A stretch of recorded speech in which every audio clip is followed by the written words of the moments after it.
Today I'd love to show you how I make my sourdough sandwich loaves. They're really quite normal and simple to make. They're just made in a loaf pan instead of free form, and I make them quite regularly for my family. All you do is add 650 grams of water into a bowl with 200 grams of active sourdough, and you give that a mix until it forms a milky consistency. And then I add my 1 kilo of flour with my 22 grams of salt and give that a really good mix. It doesn't have to be too thorough. It forms just a shaggy dough, just enough to form a rough dough.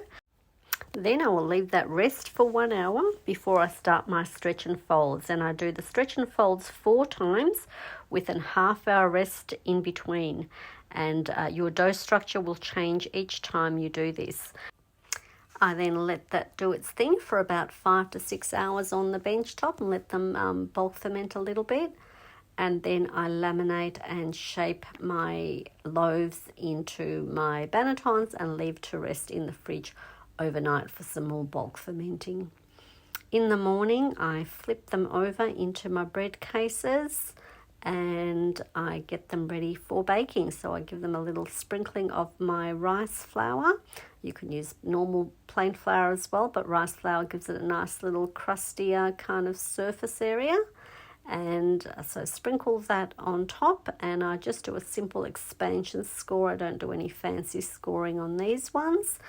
And I bake them in a hot oven, so 230 degrees for 30 minutes with my water bath. And then at that mark, I take out my water bath and bake them for another 10 minutes until they go nice and golden.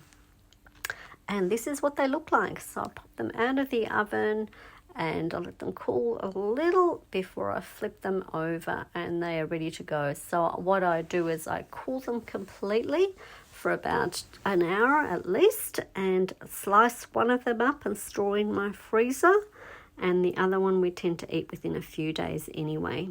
So that is what they look like. The classic sourdough bread, but just in a sandwich form shape. Enjoy!